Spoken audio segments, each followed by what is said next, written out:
না না আমি আপনাকে তো জোর করে কিছু বলবো না। আপনার সাথে আমি এইসব ফাও পেঁচাল কেন পারবো, এই জন্যই বলছি টাকা দেন। এরপর আপনার যত সব ফাও পেঁচাল আছে ওইগুলো জিজ্ঞেস করুন। মানে টাকা দিলে আমি ফেসাল করতে পারবো? হ্যাঁ। তো কয় টাকা দেওয়া লাগবে আপনাকে? এই তো আধা ঘন্টায় 5,000, 1 ঘন্টায় 10,000। এটা শুধু কথা বলার জন্য, নট অন্য কিছু না। ওয়াহ পেটপি, আধা ঘন্টায় 5,000, 1 ঘন্টায় 10,000, ইয়ে তো দেখি রম রম ব্যবসা চলতে আছে। তাও আবার উফে নেই, রাতের অন্ধকারে না ঘুমাইয়া এরম ব্যবসা করতে আছো।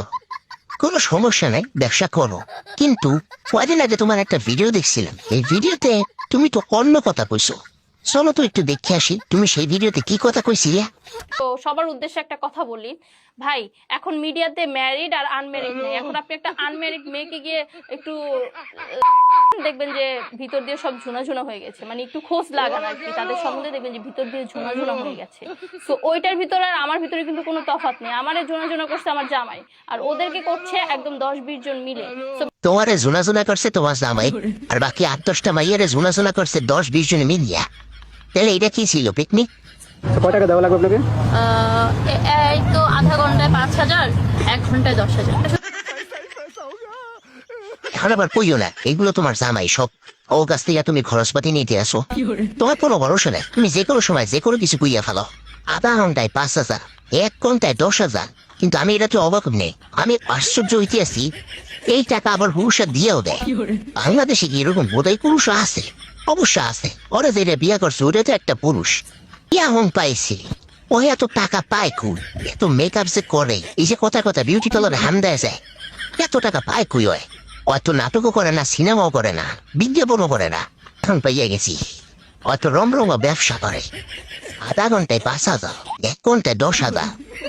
উনি বাবা রে বাবা। কিন্তু আমার শেষমেশ একটা প্রশ্ন জাগতে আছে, এই যে ফেসবুকে ওই অশ্লীলতা ছড়াইতে আছে বা ছড়াইছে, এই কি কারো চোখে পড়ে নাই? এখন সময় কইলে দয়া মজা করছে, দুষ্টামি করছে, কিন্তু অশ্লীলতা তো ছড়াইছে। এই ভিডিওটা যদি একটা বাচ্চা দেখে সামনে কি হইবে? তো এইটা কি কেউ দেখে না এখন পর্যন্ত? এই যে মাঝখানে সাতচুন্নি গুলাইনরা কোথায় রাস্তা নামছিল আন্দোলন করতে, পুরুষরা এটা করে, পুরুষরা ওইটা করে, পুরুষগুলি কেন কেউ হাঁটতে পারে না, চলতে পারে না। এখন কি এই মাগির এই ভিডিওটা কারো চোখে পড়ে না? এখন আন্দোলন করবো না তোমরা? বজ্জাত গুলাইন, এই মাটির জায়গায় যদি একটা পুরুষ থাকতো, পুরুষ যদি এরকম কথাবার্তা কইতো, ইমিডিয়েট সব মাটি গুলাইন রাস্তা নেই, যেত রাস্তা নেই আন্দোলন করা শুরু করতো। কি পুরুষ মানুষ ফেসবুকে অশ্লীলতা ছড়াইছে, এটার বিচার চাই, পুরুষটা ফাঁসি যায়, ডাইরেক্টই কথা কইল হইতো। এখন যে এই মাটি অশ্লীলতা ছড়াইছে এই দেখি কারো চোখে পড়ে না? ওরে কেউ কিছু করার মতো নাই এখন? বজ্জাত গুলাইন তখন এক একটা জুতা দিয়া পিড়েতে মানে শরীরের চামড়া উড়ে ফেলা উচিত। বজ্জাত গুলাই আজব একটা দেশে বসবাস করি, সেই দেশের মহিলাগো মাথায় বুদ্ধি তো দূরের কথা, ঘুরা অনেক।